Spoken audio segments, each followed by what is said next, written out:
মৌসুমী দিদি বলল, তোমার ক্ষমা চাওয়ার কিছু নেই। তুমি শুধু একটু ভালোবাসা খুঁজছিলে গি। আমি বললাম, কিন্তু আমি তোমাদের চেন এর ব্যাপারে যে কথা বলেছিলাম গু। রিয়াদ হাসতে হাসতে বলল, সেটা আসলে আমার অ্যাক্টিং প্র্যাকটিস ছিল। আমি সত্যিই একটা নাটকের জন্য প্র্যাকটিস করছিলাম গু। আমি অবাক হয়ে বললাম, সত্যি? রিয়াদ বলল, হ্যাঁ। কিন্তু যখন আমি বুঝতে পারলাম যে আপনি আমাদের আসল মা নন, তখন আমি ভাবলাম এটা একটা হতে পারে গু। শায়মা বলল, আসলে দাদা খুব স্মার্ট। সে প্রথম দিন থেকেই সন্দেহ করছিল গু। রকিব ভাইজা বলল, কিন্তু আমরা কেউই ভাবিনি যে তুমি মৌসুমীর টুইন সিস্টার গে। আমি বললাম, আমরা ছোটবেলা থেকেই আলাদা ছিলাম। আমাদের বাবা মা ডিভোর্স করেছিল। মৌসুমী দিদি মায়ের সাথে থেকেছে আর আমি বাবার সাথে গি। মৌসুমী দিদি বলল, কিন্তু আমি সবসময় তোমাকে মিস করতাম। আমি তোমাকে খুঁজতে চেষ্টা করেছিলাম গু। আমি বললাম, আমিও তোমার খোঁজ করেছিলাম। কিন্তু যখন আমার ডিপ্রেশন শুরু হলো, আমি ভেবেছিলাম সুইসাইড করাই ভালো গু। ডক্টর এসে বলল, এখন আপনাদের দুজনকেই অবজারভেশন এ রাখতে হবে। মৌসুমী আপনার এখনও কমপ্লিট রিকভারি হয়নি। আর মধুমিতা আপনারও সাইকোলজিক্যাল কাউন্সেলিং দরকার গু। আমি বললাম, আমি কাউন্সেলিং নেব। আর আমি আর কখনো সুইসাইড অ্যাটেম্প্ট করব না গি। মৌসুমী দিদি আমার হাত ধরে বলল, আমি তোমার পাশে থাকব। আমরা একসাথে রিকভারি করব খু। রিয়াদ বলল, আমাদের এখন 2 মা আছে। কি দারুণ! শায়মা বলল, আর আমাদের পরিবার অনেক বড় হয়ে গেল গু। রকিব ভাইয়া বলল, মধুমিতা, তুমি আমাদের এসে থাকবে। আমাদের একটা গেস্ট রুম আছে গি। আমি কান্না করতে করতে বললাম, আমি এত ভাগ্যবান। আমি একটা ফ্যামিলি পেয়েছি গু। কয়েক সপ্তাহ পর আমরা সবাই হসপিটাল থেকে ডিসচার্জড হলাম। মৌসুমী দিদির হেলথ অনেক ভালো হয়েছে। আমারও সাইকোলজিক্যাল স্টেট ইমপ্রুভ হয়েছে। আমরা এখন একসাথে বাসায় থাকি। মৌসুমী দিদি আর আমরা 2 বোন একসাথে ফ্যামিলিটাকে হ্যান্ডল করি। রিয়াদ তার নাটকে পার্টিসিপেট করেছিল আর ফার্স্ট প্রাইজ পেয়েছিল।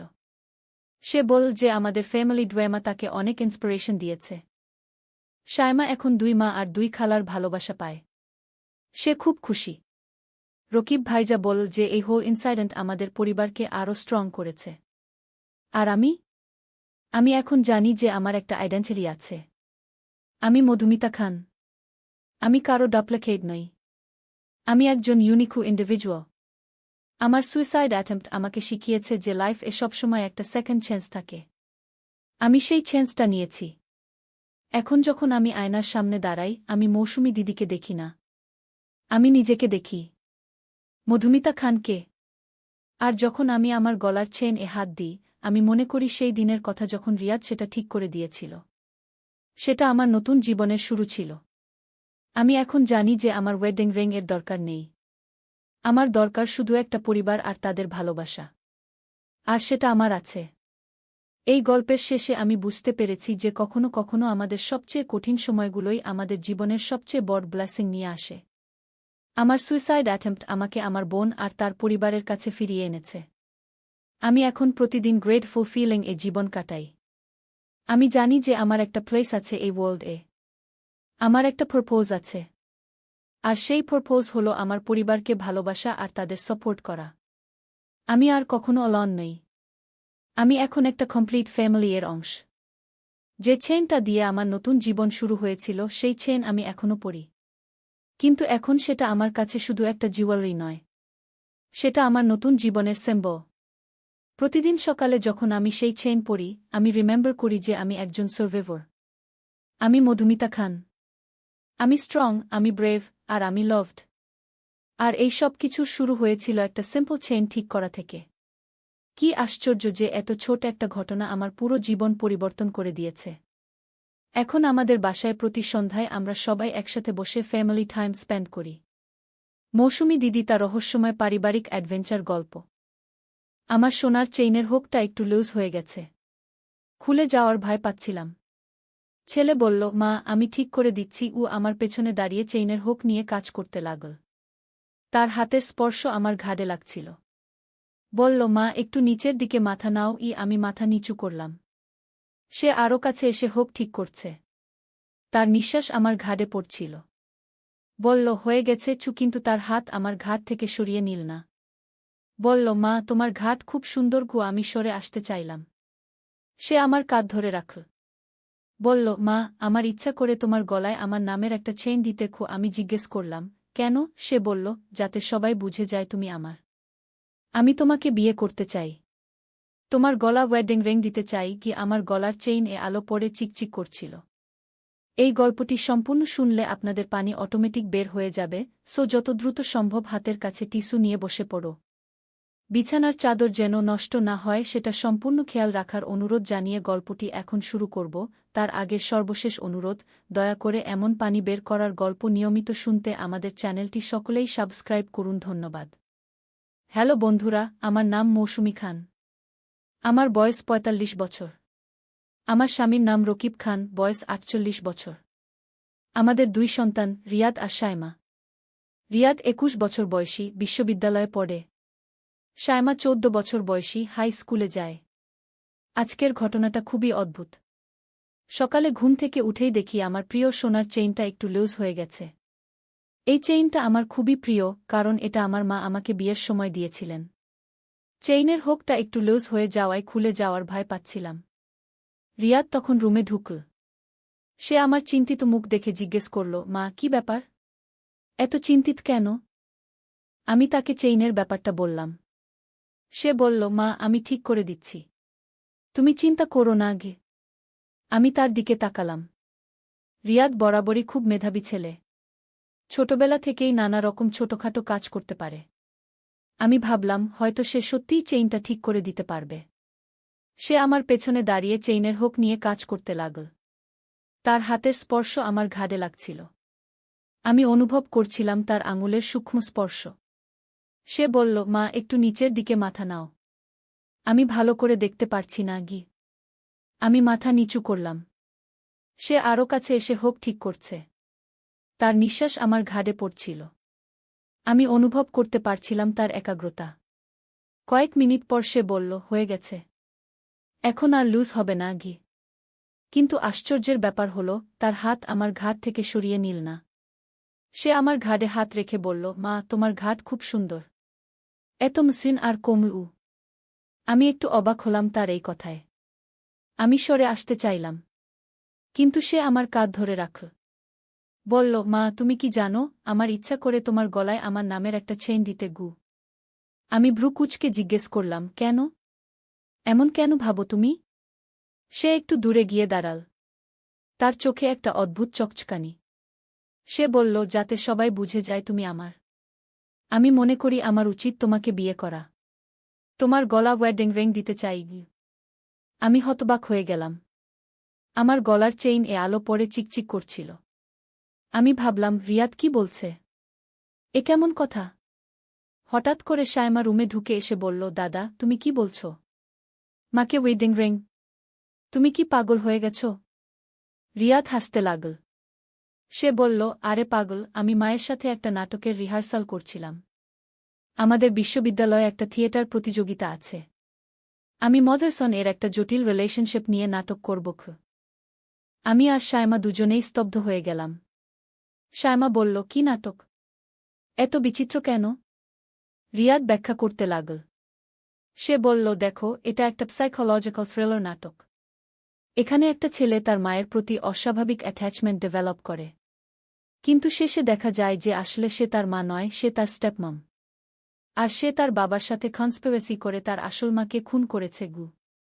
আমার মুখ শুকিয়ে গেল। আমি বললাম, রিয়াদ, এ কেমন ভয়ঙ্কর নাটক? তুমি এসব নিয়ে কাজ করছো কেন? রিয়াদ গম্ভীর হয়ে বলল, মা, এটা শুধু একটা নাটক। আমি একজন অ্যাক্টর হতে চাই। আমাকে সব ধরনের ক্যারেক্টার প্লে করতে হবে, এমনকি নেগেটিভ ক্যারেক্টারও। শায়মা বলল, কিন্তু দাদা, তুমি এমন রিয়েলিস্টিক ভাবে করছিলে যে আমার সত্যিই ভয় লেগেছে গি। রিয়াদ হাসল। সে বলল, সেটাই তো অ্যাক্টিং এর সৌন্দর্য। ক্যারেক্টারটাকে এতটা রিয়েলিস্টিক করে তুলতে হয় যে অডিয়েন্স বিশ্বাস করে ফেলে গু। আমি একটু শান্ত হলাম। কিন্তু তবুও মনের মধ্যে একটা অস্বস্তি রয়ে গেল। আমি বললাম, রিয়াদ, তুমি যখন প্র্যাকটিস করবে তখন আমাকে আগে বলে নিও। আমি হঠাৎ করে এমন কিছু শুনলে ভয় পেয়ে যাই। রিয়াদ আমার কাছে এসে আমার হাত ধরল। সে বলল, শরিমা, আমার উচিত ছিল আগে বলা। আমি আর এমন করব না গি। শায়মা বলল, দাদা, তোমার নাটকটা কবে? আমিও দেখব। রিয়াদ বলল, আগামী মাসে। তুমি সবাই আসবে দেখতে গু। আমি মনে মনে স্বস্তির নিঃশ্বাস ফেললাম। কিন্তু সেদিনের পর থেকে আমি রিয়াদের দিকে একটু অন্যভাবে তাকাতে লাগলাম। কয়েকদিন পর একদিন সন্ধ্যায় আমি রান্নাঘরে খাবার বানাচ্ছিলাম। রিয়াদ এসে আমার পাশে দাঁড়াল। সে বলল, মা, আমি তোমার সাথে কিছু কথা বলতে চাই। আমি রান্নার কাজ বন্ধ করে তার দিকে তাকালাম। তার চেহারায় একটা গাম্ভীর্য। আমি বললাম, হ্যাঁ বলো, কি বলতে চাও? রিয়াদ একটু ইতস্তত করল। তারপর বলল, মা, আমি তোমাকে একটা সত্য কথা বলতে চাই। যেদিন আমি তোমার সাথে অ্যাক্টিং প্র্যাকটিস করেছিলাম, আসলে সেটা কোনো নাটকের জন্য ছিল না গি। আমার হৃদয় ধক করে উঠল। আমি বললাম, তাহলে কিসের জন্য ছিল? রিয়াদ নিচের দিকে তাকিয়ে বলল, আমি তোমাকে করছিলাম। আমার মনে হচ্ছিল যে তুমি আমার আসল মা নওই। আমি অবাক হয়ে বললাম, কি বলছো তুমি? আমি তোমার আসল মা নই? এ কেমন কথা? রিয়াদ আমার চোখের দিকে তাকাল। সে বলল, মা, আমি কয়েকদিন ধরে কিছু জিনিস লক্ষ্য করছি। তোমার কিছু অভ্যাস, কিছু কথা, এমনকি তোমার হাতের ওয়েরিং পর্যন্ত পরিবর্তন হয়েছে গি। আমি ভয় পেয়ে গেলাম।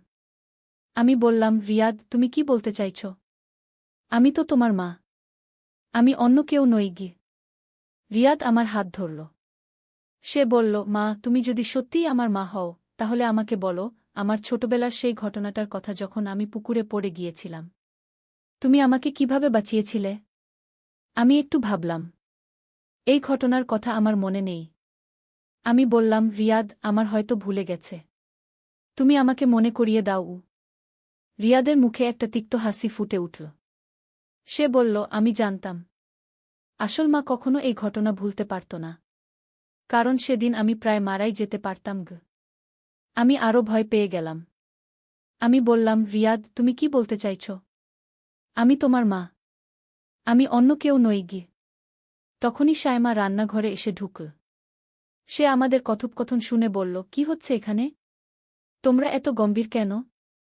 রিয়াদ শায়মার দিকে তাকিয়ে বলল, শায়মা, তুমিও লক্ষ্য করেছ কি না জানি না, কিন্তু আমার মনে হচ্ছে মা একটু অন্যরকম হয়ে গেছেন। শায়মা অবাক হয়ে বলল, কি অন্যরকম? রিয়াদ বলল, তার আচরণ, কথাবার্তা, এমনকি রান্নার পদ্ধতি পর্যন্ত পরিবর্তন হয়েছে। গত সপ্তাহে সে আমার প্রিয় ফিশ কারি বানিয়েছিল, কিন্তু স্বাদটা একদমই আলাদা ছিল। শায়মা চিন্তিত মুখে বলল, হ্যাঁ, আমিও লক্ষ্য করেছি। মা এখন অন্যরকম পারফিউম ব্যবহার করেন। আর তার হাসির ধরনও পরিবর্তন হয়েছে গি। আমি ঘাবড়ে গেলাম। আমি বললাম, তোমরা দুজনে কি বলছ? আমি তো আমি আছি। হয়তো আমার মধ্যে কিছু পরিবর্তন এসেছে, কিন্তু সেটা স্বাভাবিক। রিয়াদ আমার দিকে গভীরভাবে তাকাল। সে বলল, মা, তুমি যদি সত্যিই আমাদের মা হও, তাহলে আমাকে বলো, আমার জন্মের সময় কি কমপ্লিকেশন হয়েছিল? আমি আবার একটু ভাবলাম। এই তথ্যটাও আমার মনে স্পষ্ট নয়। আমি বললাম, রিয়াদ, এত পুরনো কথা আমার মনে নাও থাকতে পারে গি। শায়মা বলল, মা, কিন্তু আমার জন্মের সময়ের কথা তো তুমি প্রায়ই বলো। তুমি বলো যে আমার জন্মের সময় অনেক ব্যথা হয়েছিল। রিয়াদ বলল, ঠিক তাই। আর আমার জন্মের কথা যখনই জিজ্ঞেস করি, তখনই তুমি টপিক চেঞ্জ করে দাও। আমি বুঝতে পারলাম যে পরিস্থিতি জটিল হয়ে যাচ্ছে। আমি বললাম, শোনো, হয়তো আমার মেমোরিতে কিছু প্রবলেম হচ্ছে। আমি ডক্টর এর কাছে যাব। রিয়াদ বলল, না মা। আমি মনে করি এখানে মেমোরি এর কোনো সমস্যা নেই। আমি মনে করি তুমি আমাদের আসল মা নওই। এই কথা শুনে আমার মাথা ঘুরতে লাগল। আমি চেয়ারে বসে পড়লাম। আমি বললাম, রিয়াদ, তুমি কি বলছ? আমি তোমাদের মা নই তো আমি কে? রিয়াদ এবং শায়মা আমার দিকে সন্দেহের চোখে তাকাতে লাগল। রিয়াদ বলল, সেটাই তো আমরা জানতে চাই। তুমি আসলে কে? হঠাৎ করে বাইরে থেকে আমার স্বামী রকিবের আওয়াজ শোনা গেল। সে বলছিল, মৌসুমী, তুমি কোথায়? আমি, রিয়াদ আর শায়মা সবাই নীরব হয়ে গেলাম। রকিব রান্নাঘরে এসে আমাদের দেখে বলল, এত নীরব কেন সবাই? কি হয়েছে? রিয়াদ তার বাবার দিকে তাকিয়ে বলল, বাবা, আমাদের সাথে একটু কথা বলতে হবে। রকিব আমার পাশে এসে দাঁড়াল। সে বলল, হ্যাঁ বলো, কি ব্যাপার? রিয়াদ বলল, বাবা, আমার মনে হচ্ছে মা একটু অন্যরকম হয়ে গেছেন। তার বিহেভিয়ার, তার মেমোরি, সবকিছুই পরিবর্তন হয়েছে গি। রকিব একটু অবাক হয়ে আমার দিকে তাকাল। তারপর রিয়াদের দিকে তাকিয়ে বলল, তুমি কি বলতে চাইছ? সায়মা বলল, বাবা, আমারও মনে হচ্ছে মা একটু অন্যরকম। তার অনেক কিছুই পরিবর্তন হয়েছে গি। রকিব গম্ভীর হয়ে গেল। সে আমার দিকে তাকিয়ে বলল, মৌসুমী, তুমি কিছু বলবে? আমি কি বলো বুঝতে পারছিলাম না। আমি বললাম, আমি তো আমি আছি। তোমরা সবাই আমাকে নিয়ে সন্দেহ করছো কেন? রকিব আমার হাত ধরল। সে বলল, মৌসুমী, আমার কাছে একটা প্রশ্ন আছে। তুমি যদি সত্যিই আমার স্ত্রী হও, তাহলে আমাদের প্রথম মিটিং এর কথা মনে আছে? আমি ভাবতে লাগলাম। এই স্মৃতিটাও আমার কাছে স্পষ্ট নয়। আমি বললাম, রকিব, আমার মনে হচ্ছে আমার মেমোরিতে সমস্যা হচ্ছে গিউ। রকিব আমার দিকে গভীরভাবে তাকাল। তারপর সে বলল, মৌসুমী, আমি তোমাকে একটা কথা বলি। আমাদের ম্যারেজ অ্যানিভার্সারি কবে? আমি আবার ভাবলাম। কিন্তু এই তথ্যটাও আমার মনে নেই। আমি বললাম, আমার মনে নেই গিউ। রিয়াদ বলল, দেখেছ বাবা? মা এসব গুরুত্বপূর্ণ তথ্য কোনোটাই মনে রাখতে পারছেন না গি। রকিব চিন্তিত হয়ে বলল, এটা স্বাভাবিক নয়। একজন মানুষ তার সবচেয়ে গুরুত্বপূর্ণ স্মৃতিগুলো ভুলে যেতে পারে না গি। সায়মা বলল, তাহলে কি করব আমরা? রকিব বলল, আমি মনে করি আমাদের পুলিশ এ যেতে হবে গি। আমি ভয় পেয়ে বললাম, পুলিশ? কেন পুলিশ? রকিব বলল, কারণ হয়তো আমাদের আসল মৌসুমীর কোনো বিপদ হয়েছে। আর তুমি হয়তো অন্য কেউ যে তার পরিচয় নিয়ে আমাদের সাথে থাকছ গু। আমার সারা শরীর কাঁপতে লাগল। আমি বললাম, না, আমি পুলিশে যেতে চাই না গি। রিয়াদ বলল, কেন যেতে চাও না? তুমি যদি সত্যিই আমাদের মা হও, তাহলে পুলিশের কোনো ভয় নেই গে। আমি বুঝতে পারলাম যে আমি একটা জটিল পরিস্থিতিতে পড়ে গেছি। হঠাৎ করে আমার মনে একটা চিন্তা এল। আমি বললাম, তোমরা একটু অপেক্ষা করো। আমি তোমাদের সবকিছু এক্সপ্লেইন করছি গু। সবাই আমার দিকে মনোযোগ দিল। আমি একটা গভীর নিঃশ্বাস নিয়ে বলতে শুরু করলাম। আসলে আমি তোমাদের কাছে একটা গোপন কথা লুকিয়ে রেখেছিলাম। গত মাসে আমার একটা অ্যাক্সিডেন্ট হয়েছিল। আমি রাস্তা ওয়াকিং করছিলাম, হঠাৎ একটা খড় এসে আমাকে হেড করে। আমার মাথায় খুব জোরে আঘাত লেগেছিল। রকিব অবাক হয়ে বলল, কি? তুমি কখনো এই কথা বলনি গি? আমি বললাম, আমি তোমাদের চিন্তায় ফেলতে চাইনি। তাই বলিনি। কিন্তু সেই অ্যাক্সিডেন্টের পর থেকে আমার ফর্স ও মেমোরি লস হয়েছে গি।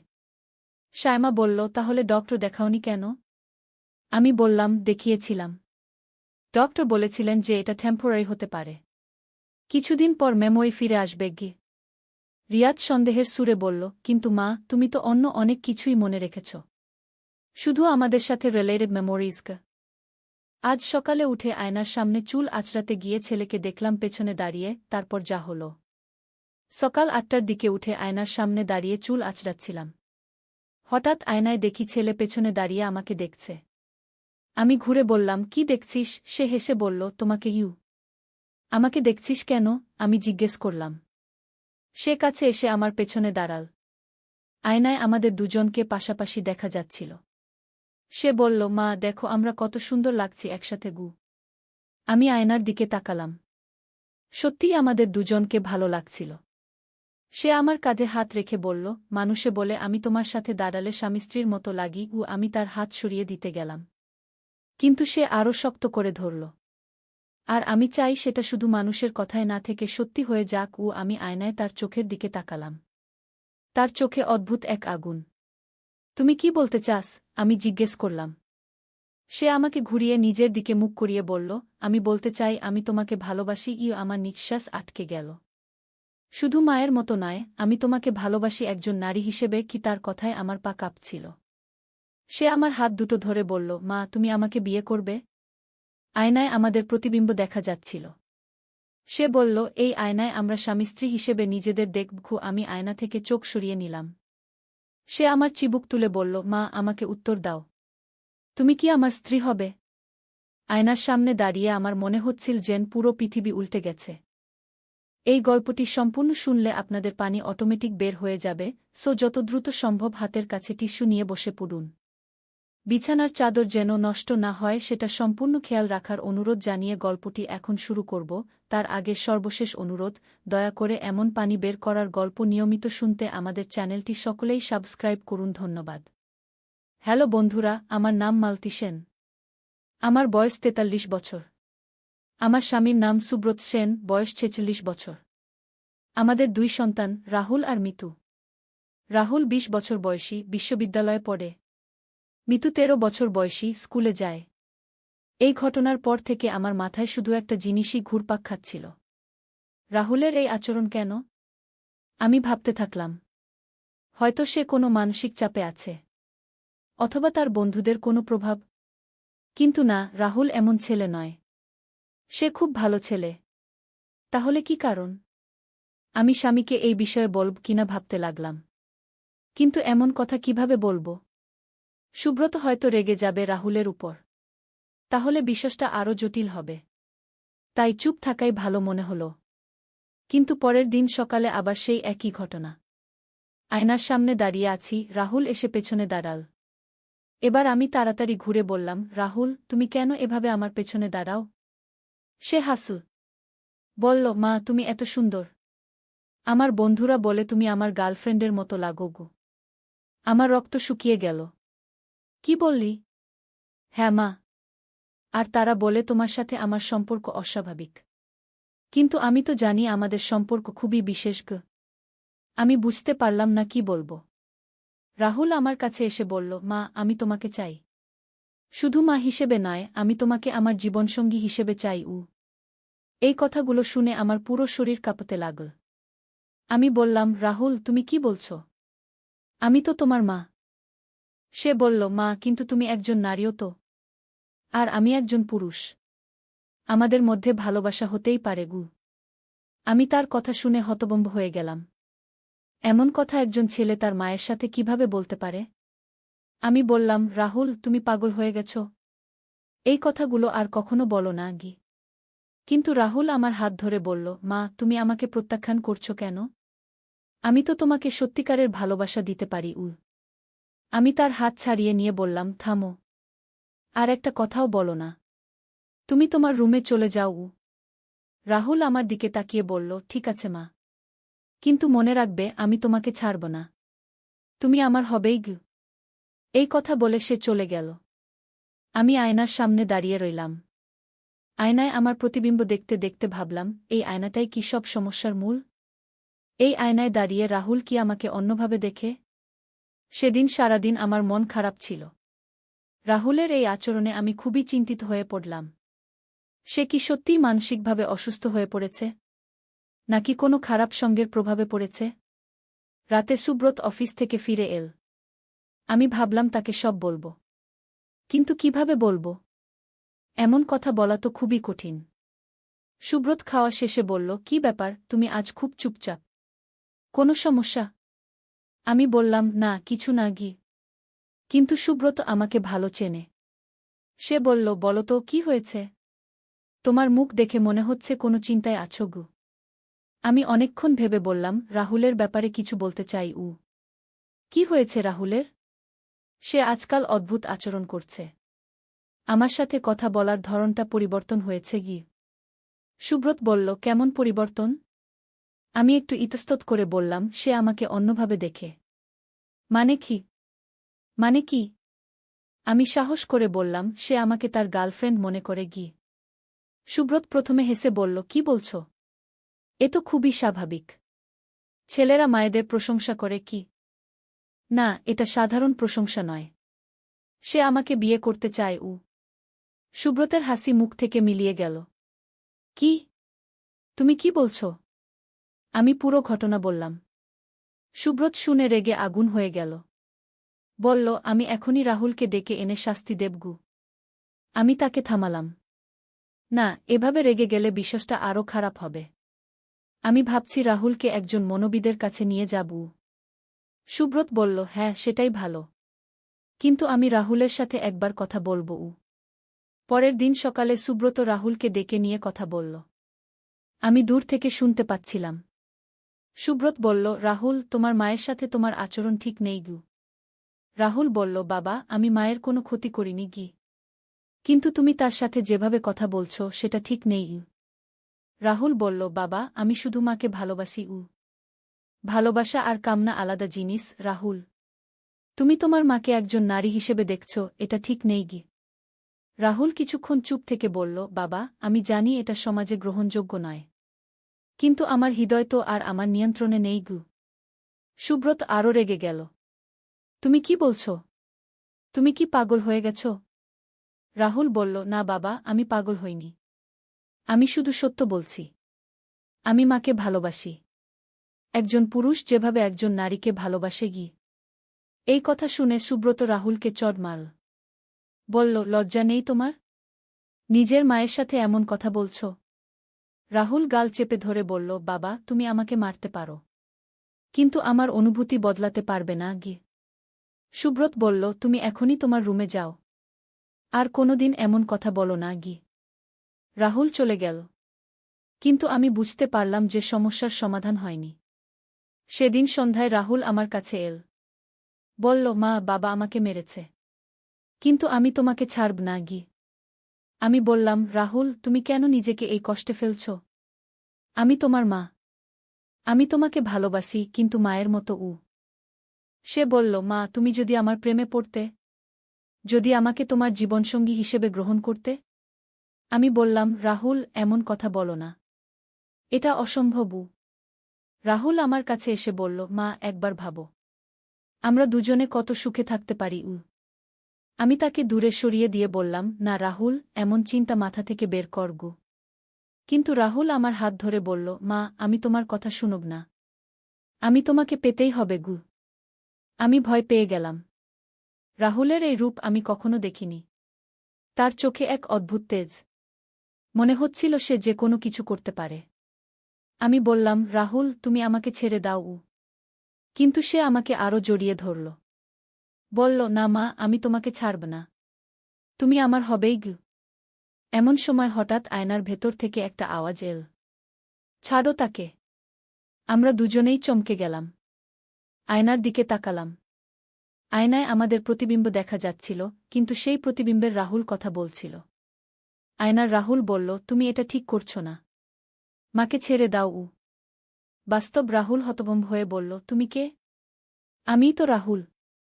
আয়নার রাহুল বলল, আমি প্রকৃত রাহুল। তুমি একটা মন্দ আত্মা যে রাহুলের শরীর দখল করেছ গু। আমি অবাক হয়ে দেখতে থাকলাম। এ কি হচ্ছে? আয়নার ভেতর যে রাহুল, সে তো ঠিক আমার সন্তানের মতো কথা বলছে। বাস্তব রাহুল বলল, এ অসম্ভব। আমি রাহুল। আয়নার রাহুল বলল, না, তুমি এক দুষ্ট আত্মা। তুমি রাহুলের শরীর দখল করে মায়ের সাথে এমন আচরণ করছ গু। আমি বুঝতে পারলাম যে এই আয়নাতেই কোনো রহস্য লুকিয়ে আছে। আমি জিজ্ঞেস করলাম, তুমি আমার আসল রাহুল? আয়নার রাহুল বলল, হ্যাঁ মা। আমি তোমার আসল সন্তান। এই দুষ্ট আত্মা আমার শরীর দখল করেছে গি। বাস্তব রাহুল রেগে বলল, মিথ্যা কথা। আমি রাহুল। আয়নার রাহুল বলল, মা, তুমি এই আয়নাটা ভাঙো। তাহলেই এই দুষ্ট আত্মা চলে যাবে গি। আমি ভয়ে কাঁপতে কাঁপতে বললাম, কিন্তু তুমিও তো আয়নায়। তুমিও চলে যাবে। আয়নার রাহুল বলল, না মা, আমি আমার আসল শরীরে ফিরে যাব। বাস্তব রাহুল চিৎকার করে বলল, না, আয়না ভাঙো না। আমি তোমাকে ছাড়ব না। কিন্তু আমি সিদ্ধান্ত নিলাম। আমি একটা লাঠি নিয়ে আয়না আঘাত করলাম। আয়না ভেঙে গেল। সঙ্গে সঙ্গে বাস্তব রাহুল মাটিতে পড়ে গেল। তার শরীর থেকে একটা কালো ধোঁয়া বের হয়ে উড়ে গেল। রাহুল জ্ঞান ফিরে পেয়ে বলল, মা, আমি কোথায়? কি হয়েছিল? আমি তাকে জড়িয়ে ধরলাম। বললাম, কিছু না বাছা। তুমি অসুস্থ ছিলে গু। রাহুল বলল, মা, আমার কিছু মনে নেই। শেষ কয়েকদিনের কথা মনে নেই গি। আমি বুঝলাম যে আমার আসল রাহুল ফিরে এসেছে। সেই দুষ্ট আত্মা চলে গেছে। পরে আমি একজন তান্ত্রিকের কাছে গিয়ে জানতে পারলাম যে আমাদের বাড়ির সেই আয়নায় একটা দুষ্ট আত্মা বাস করত। সে রাহুলের মনে খারাপ চিন্তা ঢুকিয়ে দিয়েছিল। তান্ত্রিক বললেন, আপনি আয়না ভেঙে ঠিক কাজ করেছেন। নইলে সেই আত্মা আপনার পুত্রের শরীর দখল করে রাখত। আমি জিজ্ঞেস করলাম, কিন্তু আয়নার ভেতর যে রাহুল কথা বলেছিল? তান্ত্রিক বললেন, সেটা আপনার পুত্রের আত্মাই ছিল। দুষ্ট আত্মা তার শরীর দখল করলেও তার আত্মা আয়না আটকা পড়েছিল। এখন আমার রাহুল একদম আগের মতো। সে আমাকে খুব সম্মান করে, মায়ের মতোই ভালোবাসে। কিন্তু এই ঘটনার পর আমি কখনো আয়নার সামনে একা দাঁড়াই না। ভয় হয় আবার কোনো দুষ্ট আত্মা এসে জড়িয়ে যায়। সুব্রত এখন জানে না যে আসলে কি হয়েছিল। আমি তাকে বলেছি যে রাহুলের মানসিক সমস্যা ছিল, এখন সে ভালো। রাহুলও কিছু জানে না। তার মনে নেই যে সে আমার সাথে কি আচরণ করেছিল। কিন্তু আমি কখনো ভুলতে পারব না সেই ভয়ঙ্কর দিনগুলোর কথা, যখন আমার নিজের ছেলে আমাকে অন্য চোখে দেখেছিল।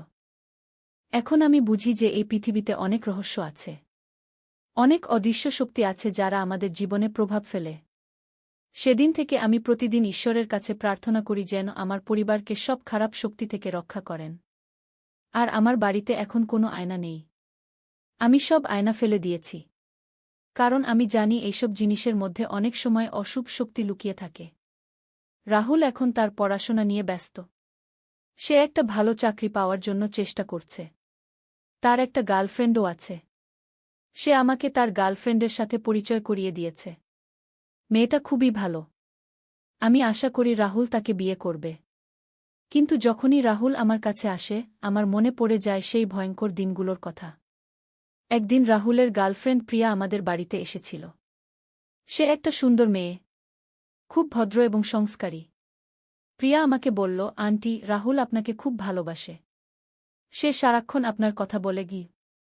আমি হেসে বললাম, হ্যাঁ, আমাদের খুব ভালো সম্পর্কও। প্রিয়া বলল, আন্টি, রাহুল বলেছে যে আপনি তার জীবনের সবচেয়ে গুরুত্বপূর্ণ মানুষ। সে বলে আপনার মতো মা পৃথিবীতে আর নেই গু। এই কথা শুনে আমার চোখে পানি এসে গেল। আমি ভাবলাম, এইটাই তো স্বাভাবিক মা-ছেলের সম্পর্ক। সেই দুষ্ট আত্মা কত খারাপ কিছু করেছিল আমাদের পরিবারে। প্রিয়া আরও বলল, আন্টি, রাহুল আমাকে বলেছে যে সে আপনার মতো একজন নারীকে বিয়ে করতে চায়, যে মা হবে, স্ত্রী হবে, সবকিছুতে পারদর্শী হবে গু। আমি বুঝলাম রাহুল এখন সম্পূর্ণ স্বাভাবিক। তার মনে কোনো খারাপ চিন্তা নেই। কিন্তু সেই রাতে একটা স্বপ্ন দেখলাম যেটা আমাকে আবার চিন্তিত করে তুলল। স্বপ্নে দেখলাম সেই ভাঙা আয়নার টুকরোগুলো নিজে নিজে জোড়া লাগছে। আমি ঘুম থেকে উঠে রাহুলের রুমে গিয়ে দেখি সে ভালোভাবে ঘুমাচ্ছে। কোনো সমস্যা নেই। কিন্তু তারপরও আমার মন খারাপ লাগছিল। আমি তান্ত্রিকের কাছে আবার গেলাম। তান্ত্রিক বললেন, আপনি চিন্তা করবেন না। সেই দুষ্ট আত্মা চলে গেছে। তবে আপনার মনে একটা ভয় থেকে গেছে। সেটা স্বাভাবিকও। আমি জিজ্ঞেস করলাম, আমি কিভাবে এই ভয় দূর করব? তান্ত্রিক বললেন, আপনি আপনার ছেলেকে বিশ্বাস করুন। সে এখন সম্পূর্ণ স্বাভাবিক। আর বাড়িতে নিয়মিত পূজা করুন। ভগবানের নাম জপ করুন গু। আমি তান্ত্রিকের কথামতো কাজ করতে লাগলাম। প্রতিদিন সকালে পূজা করি। ভগবানের কাছে পরিবারের সবার মঙ্গল কামনা করি। আস্তে আস্তে আমার মনের ভয় কমে আসতে লাগল। রাহুলের সাথে আমার আগের মতো সম্পর্ক ফিরে এল। একদিন রাহুল আমার কাছে এসে বলল, মা, আমি প্রিয়াকে বিয়ে করতে চাই। আমি খুশি হয়ে বললাম, খুব ভালো কথা। আমি প্রিয়াকে খুব পছন্দ করি গি। রাহুল বলল, মা, তুমি প্রিয়ার বাবা মায়ের সাথে কথা বলবে? আমি বললাম, অবশ্যই। আমি তোমার বাবার সাথে কথা বলে প্রিয়ার বাড়িতে যাব। এভাবে রাহুলের বিয়ের প্রস্তুতি শুরু হল। প্রিয়ার বাবা মা আমাদের প্রস্তাব রাজি হলেন। বিয়ের দিন রাহুলকে দেখে আমার মনে হল এটাই আমার আসল ছেলে, যে আমাকে মা হিসেবে সম্মান করে, যার চোখে আমার জন্য ভালোবাসা আছে, কোনো অশুভ কামনা নেই। প্রিয়া আমাদের বাড়িতে আসার পর আমার মনে হল আমার আরেকটা মেয়ে হয়েছে। সে আমাকে খুব সেবা করে, আমার যত্ন নেয়।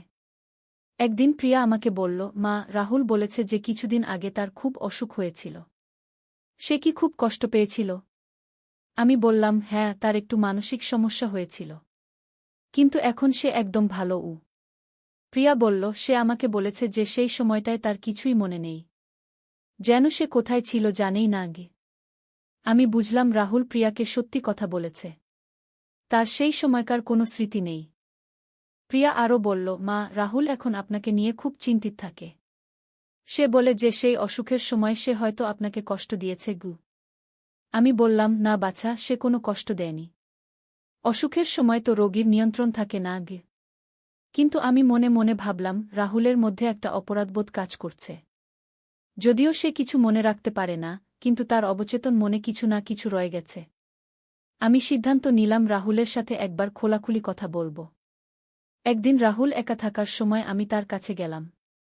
বললাম, রাহুল, তোমার অসুখের সময়কার কথা তুমি কিছু মনে রাখতে পারো? রাহুল বলল, না মা।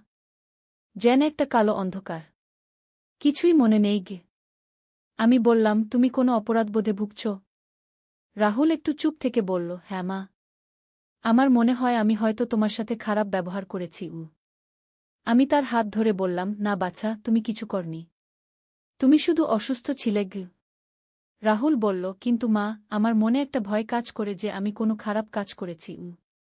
আমি বললাম, রাহুল, তুমি কোনো খারাপ কাজ করনি। তুমি আমার ভালো ছেলে। সব ভুলে যাও। রাহুল আমাকে জড়িয়ে ধরে বলল, মা, আমি তোমাকে খুব ভালোবাসি। একজন মা হিসেবে তুমি আমার জীবনের সবচেয়ে মূল্যবান মানুষ গো।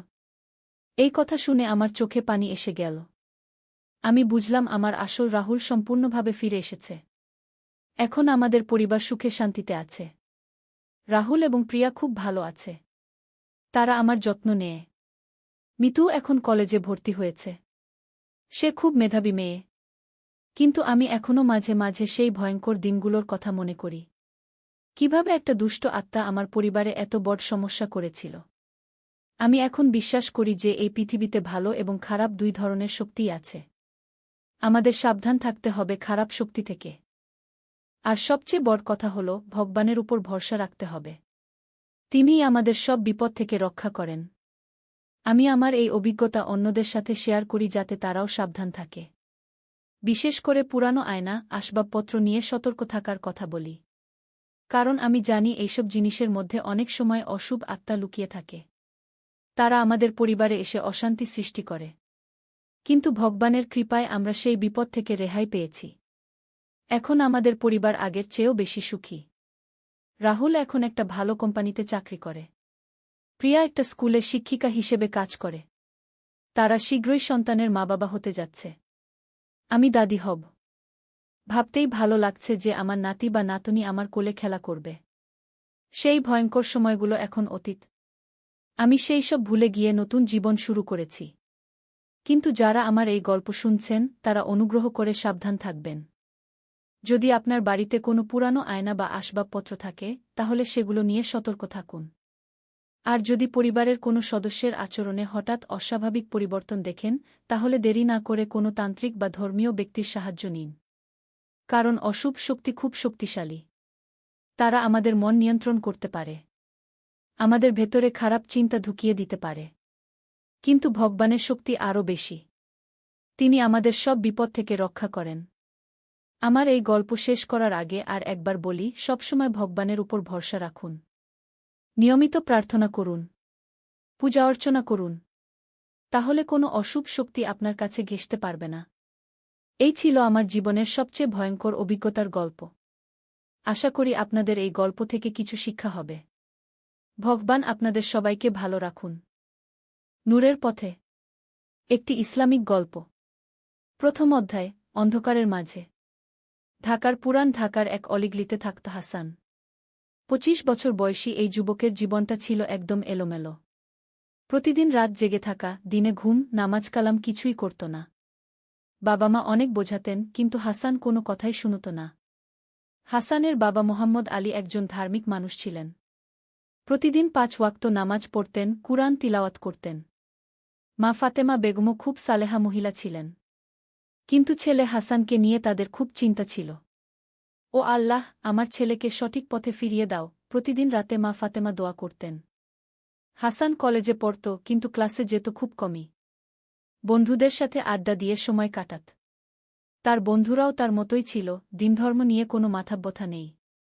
একদিন সকালে হাসান ঘুম থেকে উঠে দেখল তার বাবা নামাজের জায়নামাজে বসে কাঁদছেন। এই দৃশ্য দেখে হাসানের মনটা খারাপ হয়ে গেল। কিন্তু তবুও সে কিছু বলল না। দিনগুলো এভাবেই চলে যাচ্ছিল। হাসানের জীবনে কোনো লক্ষ্য ছিল না, কোনো উদ্দেশ্য ছিল না। দ্বিতীয় অধ্যায়, প্রথম ধাক্কা। একদিন হাসান তার বন্ধুদের সাথে ঢাকার রমনা পার্কে বসে আড্ডা দিচ্ছিল। হঠাৎ করে তার ফোনে একটা কল এল। মায়ের কান্নার আওয়াজ শুনতে পেল। হাসান, তাড়াতাড়ি বাড়ি আস। তোর বাবার খুব অসুস্থ। হাসান দৌড়ে বাড়ি পৌঁছ।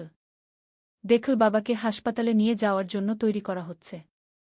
ডাক্তার এসে বলল, হার্ট অ্যাটাক হয়েছে। তাড়াতাড়ি হাসপাতালে নিতে হবে। হাসপাতালে 3 দিন বাবা অজ্ঞান অবস্থায় ছিলেন। হাসান হাসপাতালের বেডের পাশে বসে থাকত। এই 3 দিনে সে প্রথমবারের মতো গভীরভাবে চিন্তা করল জীবন নিয়ে। বাবা যদি মারা যান?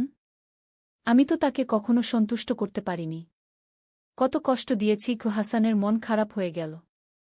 তৃতীয় দিন বাবা চোখ খুল দুর্বল গলায় বলল, হাসান বাবাগু। হাসান কাছে গিয়ে বসল। হাসান, আমার সময় হয়ে এসেছে। আমি চলে যাওয়ার আগে তোর কাছে একটা অনুরোধ আছে গি। বাবা, এসব কথা বলবেন না। আপনি ভালো হয়ে যাবেন গু। না বাবা, আল্লাহর ফয়সালা। আমার অনুরোধ হল, তুই একবার হজ করে আয়। আমার সব টাকা জমানো আছে তোর হজের জন্য। হাসানের চোখে পানি এসে গেল। বাবা, আমি হজ করব। কিন্তু আপনাকে সাথে নিয়ে গি। বাবা হাসলেন। ইনশা আল্লাহ গু। তৃতীয় অধ্যায়, পরিবর্তনের সূচনা। আল্লাহর রহমতে বাবা সুস্থ হয়ে গেলেন। কিন্তু ডাক্তার বলল, অনেক সাবধানে থাকতে হবে। আর কোনো টেনশন নেওয়া যাবে না গি। বাড়ি ফিরে আসার পর হাসান অনেক চিন্তা করল।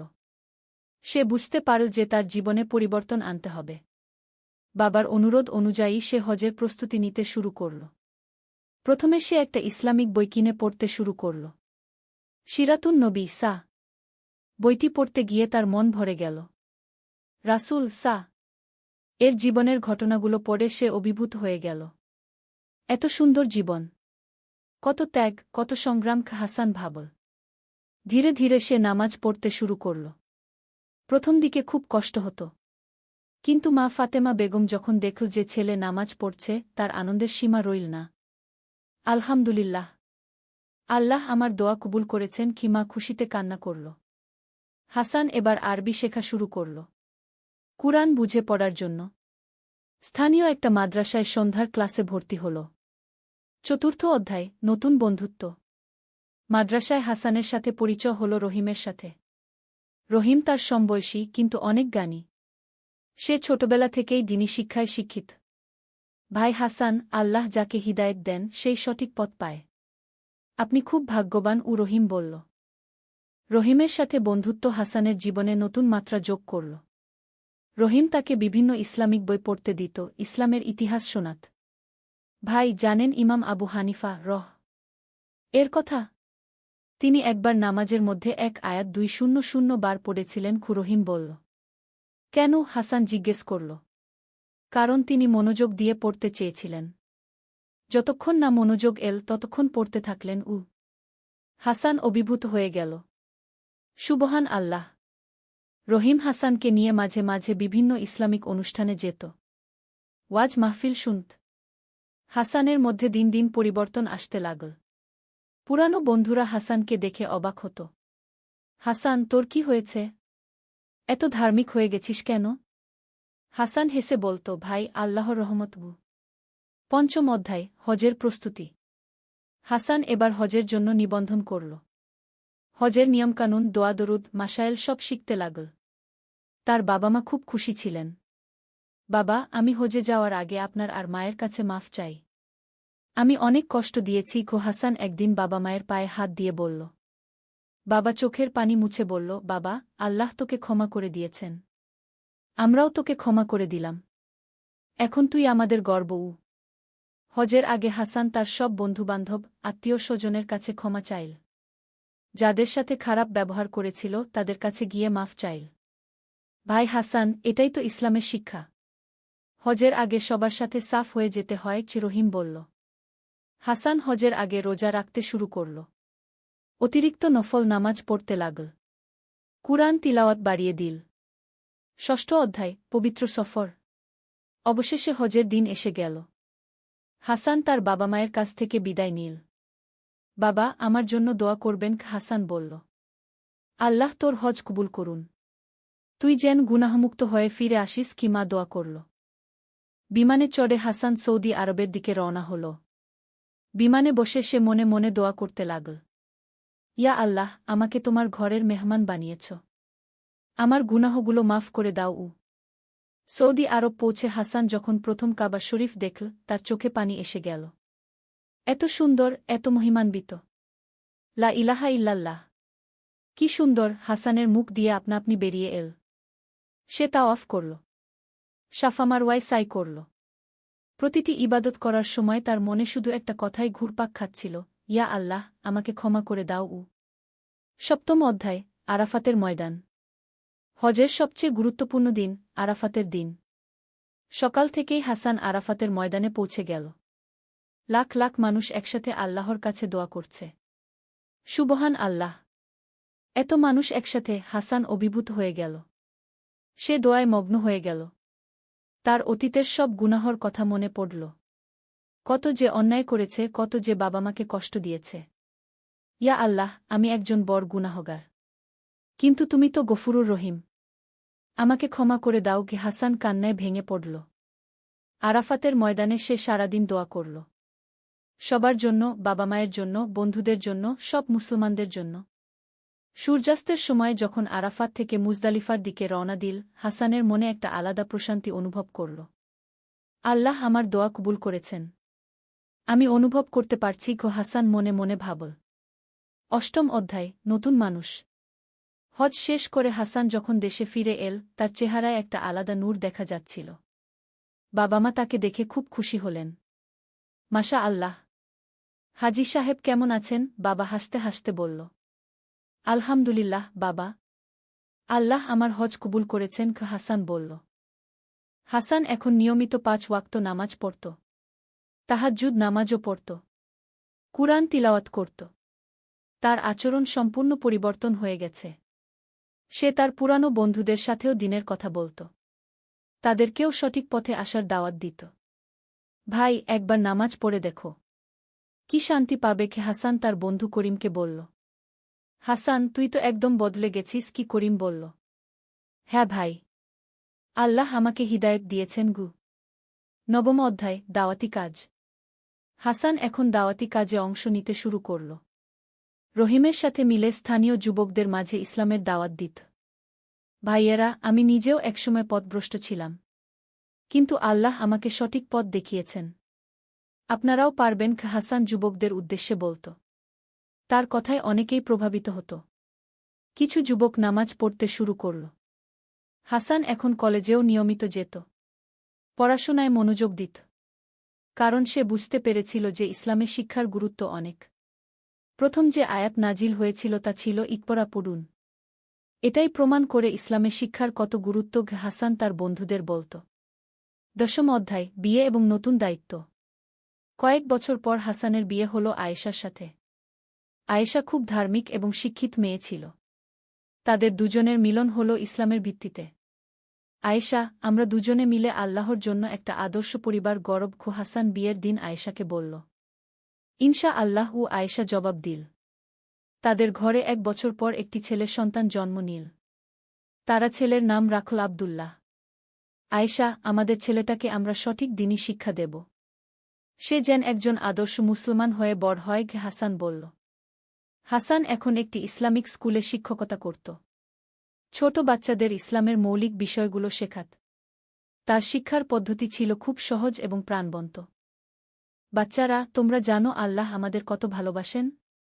আমাদের জন্য কত নিয়ামত দিয়েছেন? হাসান ক্লাসে বাচ্চাদের বলত। স্যার, কত নিয়ামত? একটি বাচ্চা জিজ্ঞেস করল। এই যে তোমার চোখ আছে দেখার জন্য, কান আছে শোনার জন্য, হাত আছে কাজ করার জন্য, এগুলো সব আল্লাহর নিয়ামত। বাচ্চারা মুগ্ধ হয়ে শুনত। একাদশ অধ্যায়, বাবার শেষ দিন।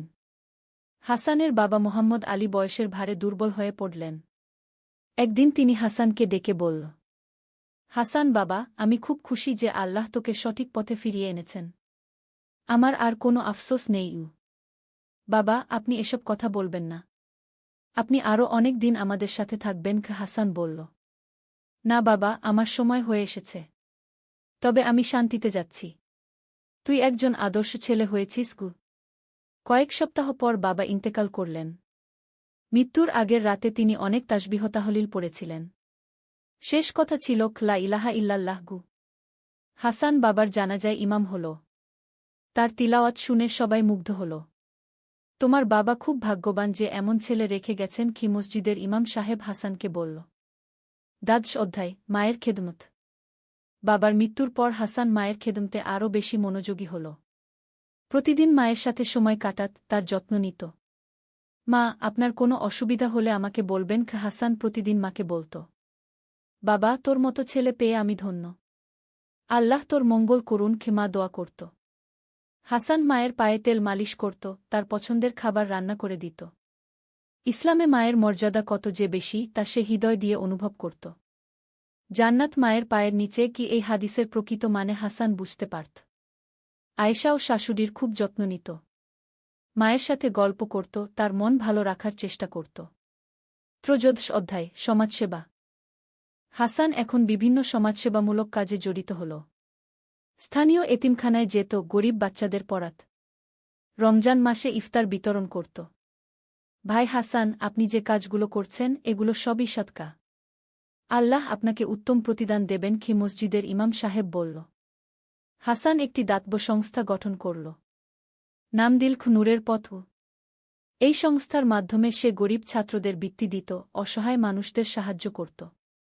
আমার উদ্দেশ্য হল মানুষকে দিনের পথে আনা এবং তাদের দুনিয়া ও আখিরাতের কল্যাণ করা, হাসান বলত। তার সংস্থার কাজ দেখে অনেক মানুষ অনুপ্রাণিত হতো। অনেকেই এগিয়ে আসত সাহায্য করতে। চতুর্দশ অধ্যায়, ছেলের শিক্ষা। হাসানের ছেলে আবদুল্লাহ এখন 5 বছর বয়স। হাসান তাকে ছোটবেলা থেকেই ইসলামিক শিক্ষা দিতে শুরু করল। আব্বু, আল্লাহ কোথায় থাকেন? আবদুল্লাহ জিজ্ঞেস করল। বেটা, আল্লাহ আমাদের উপরে আসমানে থাকেন। কিন্তু তিনি সব জায়গায় আছেন। তুমি যেখানেই থাকো, আল্লাহ তোমাকে দেখেন। হাসান সহজ ভাষায় বোঝাল। তাহলে আমি যখন দুষ্টামি করি, আল্লাহ দেখেন? হ্যাঁ বেটা। তাই আমাদের সবসময় ভালো কাজ করতে হয়। হাসান ছেলেকে ছোট ছোট দোয়া শেখাত, নামাজ পড়তে শেখাত, কুরআনের ছোট সূরা মুখস্থ করাত। আব্বু, আমি বড় হয়ে আপনার মতো হব। আবদুল্লাহ একদিন বলল। না বেটা, তুমি আরও ভালো হবে। রাসূল এর মতো হওয়ার চেষ্টা করবে। পঞ্চদশ অধ্যায়, দ্বিতীয় হজ। হাসানের বয়স যখন 35 হল, সে আবার হজ করার ইচ্ছা প্রকাশ করল। এবার সে মা এবং স্ত্রী আয়েশাকে নিয়ে যেতে চাইল। মা, আপনিও আমাদের সাথে হজে যাবেন? হাসান মাকে বলল। বাবা, আমার তো অনেক বয়স হয়ে গেছে। মা, আল্লাহর ঘরে বয়সটাস কিছু নেই। আপনিও যান। অবশেষে তারা 3 জনে হজে গেল। এবার হজ করার সময় হাসানের অনুভূতি আলাদা ছিল। প্রথমবার সে নিজের জন্য দোয়া করেছিল, এবার সে সারা বিশ্বের মুসলমানদের জন্য দোয়া করল। ইয়া আল্লাহ, সারা দুনিয়ার মুসলমানদের হেফাজত করো। যারা কষ্টে আছে তাদের কষ্ট দূর করে দাও। হাসান আরাফাতের ময়দানে দোয়া করল। মায়ের হজ দেখে হাসান খুব খুশি হল। মা প্রতিটি ইবাদত খুব আগ্রহ নিয়ে করছিলেন। বাবা, আমার জীবনটা সার্থক হয়ে গেল। আল্লাহর ঘর দেখলাম। মা খুশিতে কাঁদছিলেন। ষোড়শ অধ্যায়, উস্তাদ হাসান। হাসান এখন স্থানীয় এলাকায় একজন সম্মানিত ব্যক্তি হয়ে উঠল। মানুষ তাকে উস্তাদ হাসান-ই বলে ডাকত। বিভিন্ন অনুষ্ঠানে তাকে বক্তা হিসেবে ডাকা হতো। ভাইয়েরা, আমি আপনাদের সামনে একটি জীবন্ত উদাহরণ। আমি একসময় পথভ্রষ্ট ছিলাম, কিন্তু আল্লাহ আমাকে হিদায়েত দিয়েছেন। আপনারা যারা এখনও সঠিক পথে নেই, আজই তবা করুন। হাসান বক্তৃতায় বলত। তার বক্তৃতা শুনে অনেক মানুষ প্রভাবিত হতো। অনেকেই নামাজ পড়া শুরু করত। একদিন একজন যুবক হাসানের কাছে এসে বলল, উস্তাদ, আমি আপনার মতো হতে চাই। আমাকে পথ দেখান। ভাই, প্রথমে 5 ওয়াক্ত নামাজ শুরু করুন, তারপর কুরআন পড়া শিখুন। হাসান বলল, কিন্তু আমার অনেক খারাপ অভ্যাস আছে। ধীরে ধীরে ছাড়ুন। আল্লাহর কাছে সাহায্য চান। সপ্তদশ অধ্যায়, বাবা হিসেবে দায়িত্ব। আবদুল্লাহ এখন 10 বছর বয়স। সে খুব ভালো ছাত্র এবং ধার্মিক।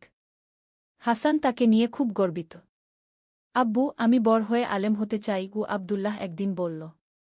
মাশা আল্লাহ, কিন্তু শুধু আলেম না, একই সাথে ভালো মানুষও হতে হবে। আব্বু, আলেম হওয়া আর ভালো মানুষ হওয়া কি আলাদা? না বেটা, কিন্তু দেখো, অনেক আলেম আছেন যারা জ্ঞান আছে কিন্তু আমল নেই।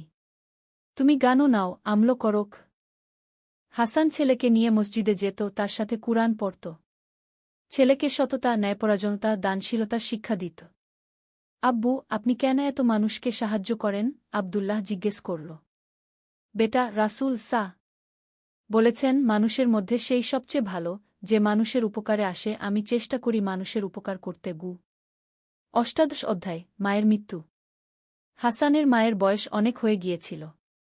একদিন তিনি অসুস্থ হয়ে পড়লেন। ডাক্তার বলল খুব সিরিয়াস অবস্থা গু।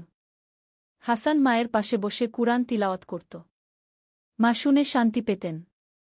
বাবা, আমার মৃত্যুর পর আমার জন্য দোয়া করিস। আমি তোকে নিয়ে খুব সন্তুষ্ট। মা দুর্বল গলায় বলল, মা, আপনি সুস্থ হয়ে যাবেন। আমাদের আরও দরকার আপনার। না বাবা, আমার সময় হয়ে এসেছে। আমি শান্তিতে যাচ্ছি গু। কয়েকদিন পর মা ইন্তেকাল করলেন। মৃত্যুর সময় তিনি কালেমা পড়ছিলেন। হাসান মায়ের জানাজায় কেঁদে ফেলল। কিন্তু তার কান্না ছিল ধৈর্যের সাথে। ইন্না লিল্লাহি ওয়া ইন্না ইলাইহি রাজিউন। আল্লাহ মাকে জান্নাত নসিব করুন। হাসান দোয়া করল। 19তম অধ্যায় নতুন প্রজন্মের দায়িত্ব। মায়ের মৃত্যুর পর হাসান আরও বেশি দিনী কাজে মনোনিবেশ করল। সে বুঝতে পারল যে এখন তার দায়িত্ব আরও বেড়ে গেছে। আয়েশা, আমাদের এখন নতুন প্রজন্মের জন্য কাজ করতে হবে। যুবকদের সঠিক পথে আনতে হবে। হাসান স্ত্রীকে বলল, আপনি ঠিকই বলেছেন। আমিও মেয়েদের জন্য কোনো কাজ করতে চাই। আয়েশা মহিলাদের জন্য একটি ইসলামিক শিক্ষা কেন্দ্র চালু করল। সেখানে মেয়েরা কুরআন পড়া, ইসলামিক শিষ্টাচার ইত্যাদি শিখত। হাসান আরও বেশি লেখালেখি শুরু করল। ইসলামিক ম্যাগাজিনে লিখত। বই লিখল আমার হিদায়েতের গল্প। এই বইটি অনেক যুবকের জীবন পরিবর্তন করেছিল। 20তম অধ্যায় আবদুল্লাহর বিয়ে। আবদুল্লাহ এখন 25 বছর বয়সী একজন আলেম হয়েছে। সে তার বাবার মতোই দিনদার এবং সমাজসেবী। আব্বু, আমি বিয়ে করতে চাই। আবদুল্লাহ একদিন বাবাকে বলল। আলহামদুলিল্লাহ। কোনো মেয়ে পছন্দ করেছিস? হ্যাঁ আব্বু। ফাতেমা নামে এক মেয়ে। খুব ধার্মিক এবং শিক্ষিত। হাসান ছেলের পছন্দের মেয়ে দেখল। মেয়েটি সত্যিই খুব ভালো। তাদের বিয়ে হয়ে গেল। বিয়ের দিন হাসান খুব আবেগপ্রবণ হয়ে পড়ল। আল্লাহ তোদের সংসার মুবারক করুন। তোরা আমাদের মতো একটা সুন্দর পরিবার গড়িস। হাসান ছেলে বুকে দোয়া করল। 21তম অধ্যায় নাতিনাতনি। আবদুল্লাহ এবং ফাতেমার ঘরে দুটি সন্তান জন্ম নিল। একটি ছেলে মুহাম্মদ, একটি মেয়ে খাদিজা। হাসান নানা হয়ে খুব খুশি। নানু, আমাকে নামাজ শেখান। 6 বছর বয়সী মুহাম্মদ বলল। আয় বেটা, নানু তোকে নামাজ শেখাবো। হাসান নাতিকে কোলে নিয়ে বলল। হাসান নাতিনাতনিদের নিয়ে খুব সময় কাটাত। তাদের ইসলামিক গল্প শোনাত, দোয়াদরুদ শেখাত। নানু, আপনার বাবা কেমন ছিলেন? খাদিজা জিজ্ঞেস করল। আমার বাবা খুব ভালো মানুষ ছিলেন। তিনি আমাকে সঠিক পথে ফিরিয়ে এনেছিলেন। কিভাবে? সেই গল্প অনেক লম্বা। একদিন সময় নিয়ে বলব। 22তম অধ্যায় প্রভাব বিস্তার। হাসানের প্রভাবে এলাকার অনেক মানুষের জীবনে পরিবর্তন এসেছিল। যারা একসময় পথভ্রষ্ট ছিল তারা এখন ধার্মিক। যারা অশিক্ষিত ছিল তারা এখন শিক্ষিত। উস্তাদ হাসান, আপনার কারণে আমাদের এলাকা অনেক পরিবর্তন হয়েছে। একজন বয়স্ক ব্যক্তি বলল। না ভাই, এটা আল্লাহর ফজল। আমি তো শুধু মাধ্যম। হাসানের প্রতিষ্ঠিত নূরের পথ সংস্থা এখন অনেক বড় হয়ে গেছে। দেশের বিভিন্ন জায়গায় এর শাখা রয়েছে। হাজার হাজার মানুষের সাহায্য পাচ্ছে। আব্বু, আপনি কিভাবে এত বড় একটা কাজ করলেন? আবদুল্লাহ জিজ্ঞেস করল। বেটা, ছোট শুরু করেছিলাম। একে একে বড় হয়েছে। আল্লাহর সাহায্য ছিল। 23তম অধ্যায় বার্ধক্য এবং প্রস্তুতি। হাসানের বয়স এখন 60 পেরিয়ে গেছে। চুলদাড়ি পেকে গেছে, কিন্তু মনের জোর কমেনি। আয়েশা, আমাদের এখন আখিরাতের প্রস্তুতি নিতে হবে। আর কতদিন এই দুনিয়ায় থাকব? হাসান স্ত্রীকে বলল।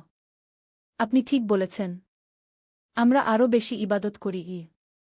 হাসান এখন তাহাজ্জুদে আরও বেশি সময় কাটাত। দীর্ঘ দোয়া করত। কুরআন তিলাওয়াত বাড়িয়ে দিয়েছিল। ইয়া আল্লাহ, আমাকে ঈমানের সাথে মৃত্যু দান করো। আমার সন্তান-সন্ততিদের হেফাজত করো। হাসান প্রতিদিন এই দোয়া করত। সে আরও বেশি সাদকা করতে শুরু করল।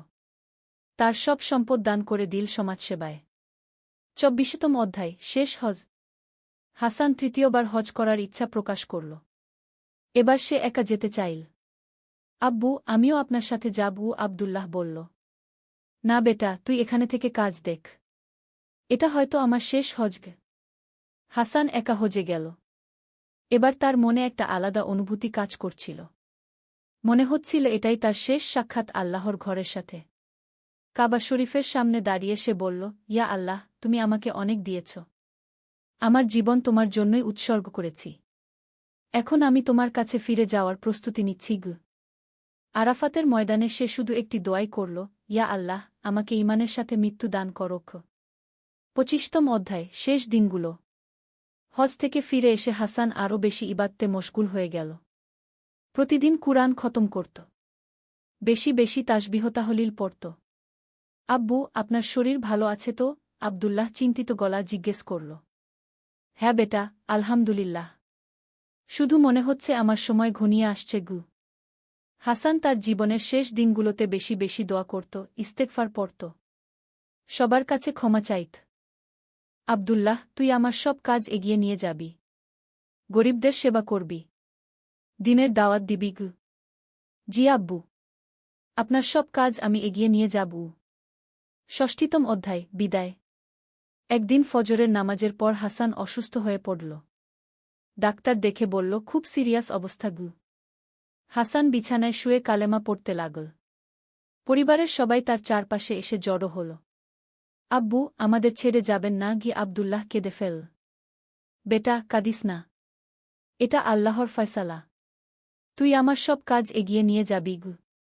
জি আব্বু। হাসান শেষ কথা বলল, তোরা সবাই নামাজ কালাম ঠিক রাখিস। আল্লাহকে ভয় করিস গু। সন্ধ্যার সময় হাসানের শেষ নিঃশ্বাস বের হল। শেষ কথা ছিল, লা ইলাহা ইল্লাল্লাহু মুহাম্মাদুর রাসূলুল্লাহ গু। উপসংহার, অনুপ্রেরণার উৎস। হাসানের মৃত্যুর খবর পেয়ে হাজার হাজার মানুষ তার জানাজায় অংশগ্রহণ করল।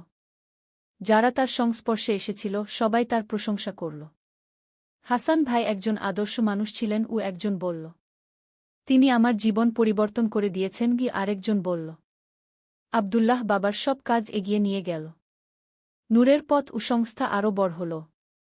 হাসানের নাতি মুহাম্মাদও বড় হয়ে দাদার মতো দিনের খেদমতে নিজেকে নিয়োজিত করল। হাসানের জীবন কাহিনী অনেক মানুষের জন্য অনুপ্রেরণার উৎস হয়ে রইল। যারাই তার গল্প শুনত তারা বুঝত যে আল্লাহর রহমতে যে কোনো মানুষ পরিবর্তন হতে পারে। তার কবরে লেখা ছিল, এখানে শায়িত আছেন হাসান, যিনি অন্ধকার থেকে আলোর দিকে এসেছিলেন এবং অন্যদেরকেও আলোর পথ দেখিয়েছেন। আল্লাহ তাকে জান্নাতুল ফেরদৌস নসিব করুন গো। শেষ কথা। হাসানের জীবন আমাদের শেখায় যে আল্লাহর রহমত অসীম। যত বড় গুনাহগারী হোক না কেন, সে যদি সত্যিকারের তওবা করে আল্লাহর কাছে ফিরে আসে, তাহলে আল্লাহ তাকে ক্ষমা করে দেন। আমাদের সবারই উচিত হাসানের মতো জীবন যাপন করা, নিজে সৎ থাকা এবং অন্যদেরকেও সৎ পথে আনার চেষ্টা করা। আল্লাহ আমাদের সবাইকে সঠিক পথে চলার তৌফিক দান করুন। আমিন। লেখক, একজন সাধারণ মুসলিম। উৎসর্গ, যারা অন্ধকার থেকে আলোর দিকে আসতে চান তাদের উদ্দেশ্যে। ওয়াল্লাহু আলাম বিস-সাওয়াব। সত্যের আলো। প্রথম অধ্যায়, আবু বকর ইবন উমরের সংকল্প। মদিনার এক শান্ত সন্ধ্যায় মসজিদে নব্বীর পাশে বসেছিলেন আবু বকর ইবন উমর। তিনি একজন তরুণ মুসলিম যোদ্ধা, যার হৃদয়ে ইসলামের জন্য অগাধ ভালোবাসা ও আত্মত্যাগের স্পৃহা। তার বাবা উমর ইবন আব্দুল আজিজ একজন সম্মানিত সাহাবী ছিলেন, যিনি রাসূলুল্লাহ এর সাথে অনেক যুদ্ধে অংশ নিয়েছিলেন। বাবা, আবু বকর বললেন, আমার মন আজ অস্থির। স্বপ্নে দেখেছি যে আমি এক বিশাল যুদ্ধক্ষেত্রে দাঁড়িয়ে আছি। সামনে কাফিরদের বিশাল বাহিনী, আর আমার হাতে শুধু একটি তলোয়ার আর লা ইলাহা ইল্লাল্লাহর জিকির। উমর তার পুত্রের দিকে তাকিয়ে গভীর চিন্তায় মগ্ন হলেন। তিনি জানতেন যে আল্লাহ তায়ালা কখনো কখনো স্বপ্নের মাধ্যমে তার বান্দাদের পথনির্দেশনা দেন। বেটা, উমর বললেন, তোমার স্বপ্ন হয়তো আল্লাহর পক্ষ থেকে একটি ইঙ্গিত। কিন্তু মনে রেখো, যুদ্ধ শুধু তলোয়ারের দ্বারা জেতা যায় না।